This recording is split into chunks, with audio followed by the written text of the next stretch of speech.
दोस्तों, हाल में supreme court ने एक बड़ा निर्णय दिया है। सुप्रीम कोर्ट ने पुलिस को भी निर्देश दिए हैं, राज्य सरकारों को, केंद्र सरकारों को ये निर्देश जारी किए हैं कि आप सेक्स वर्कर्स की ऑर्गेनाइजेशन या उनके रिप्रेजेंटेटिव को शामिल करके कानून में बदलाव करें। और साथ ही उन्होंने बोला है कि सेक्स वर्कर्स को गलत नज़रों से ना देखा जाए।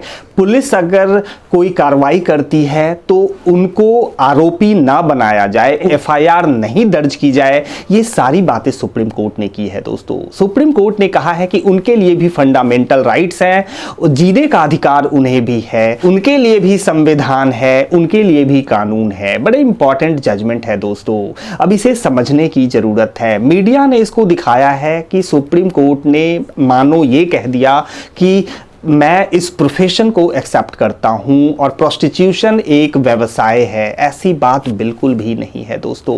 कुछ लोग इसमें लगे हुए हैं। सुप्रीम कोर्ट ने उनके दर्द को समझा है, पुलिस की ज्यादतियों को समझा है। पुलिस जब रेड डालती है तो उन महिलाओं के ऊपर भी एफआईआर दर्ज की जाती है। बहुत सी फिल्मों में भी आपने देखा होगा। सुप्रीम कोर्ट ने कहा है ऐसी एफआईआर दर्ज नहीं होंगी। सुप्रीम कोर्ट ने कानून की स्थिति को भी साफ शब्दों में बताया है। इमोरल ट्रैफिक प्रिवेंशन एक्ट, इसी के तहत जो सजा है, जो कानून है, उसको सुप्रीम कोर्ट ने क्लियर किया है। ये एक्ट कहता है कि बिचौलियों को आप पकड़ोगे, जो ऐसे ब्रॉथल यानी वैश्यालय चला रहे हैं वो दोषी हैं, जो इन महिलाओं को इस व्यवसाय में ला रहे हैं वो दोषी हैं, इनसे कुछ करवाने वाले वो दोषी हैं। सुप्रीम कोर्ट ने कहा है उनके खिलाफ कड़ी से कड़ी सजा है। आईपीसी की बहुत सी धारा है जिसमें 10 साल या उससे भी ज्यादा की सजा है।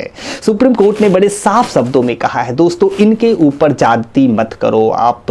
पुलिस में अगर ये कंप्लेंट के लिए जाती हैं तो इनकी शिकायत सुनी जाए, इनकी एफआईआर दर्ज हो। अगर कोई सेक्सुअल ऑफेंस इनके खिलाफ हुआ है तो आप ये कह के इनको नहीं मना कर दोगे कि आप तो सेक्स वर्कर हो, आपके खिलाफ सेक्सुअल ऑफेंस क्या होंगे। उनकी भी एफआईआर दर्ज की जाए, उनकी कंप्लेंट सुनी जाए। उनके लिए भी संविधान है, उनके लिए भी कानून है, उनके लिए भी यही पुलिस है। इस तरीके से सुप्रीम कोर्ट ने इसकी व्याख्या की है दोस्तों। बहुत इंपॉर्टेंट जजमेंट है। ऐसे किसी भी रेड में कोई बच्चा होता है, पुलिस उसको वहां से हटा देती है, उसको अलग कर देती है, उसको गलत मानती है कि यह बच्चा कहीं गलत तरीके से आया है। अगर वो मां का क्लेम करती हैं और अगर डीएनए टेस्ट कंफर्म होता है तो यह बच्चा उनको दे दिया जाए। इस तरीके से मां से बच्चे को अलग नहीं किया जा सकता।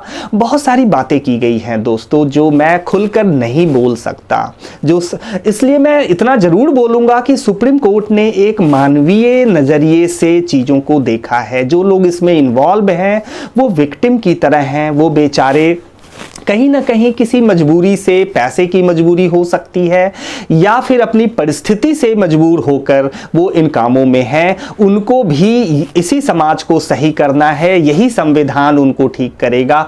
और खास रूप से केंद्र सरकार और राज्य सरकार को सुप्रीम कोर्ट ने कहा है कि आप इस पे कानून बनाएं, उनके जो रिप्रेजेंटेटिव हैं उनको साथ लें।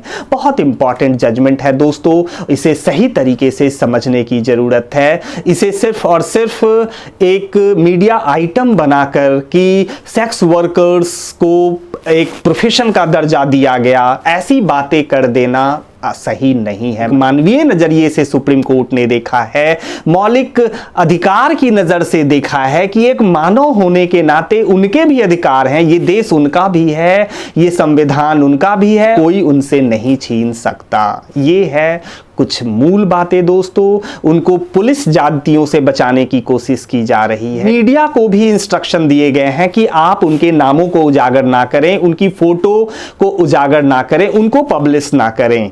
बहुत सख्त हिदायत दी गई है दोस्तों। तो इस इशू को भी डिस्कस करना बहुत जरूरी था दोस्तों। एक लीगल नजरिए से इन मामलों को समझना बहुत बहुत जरूरी था।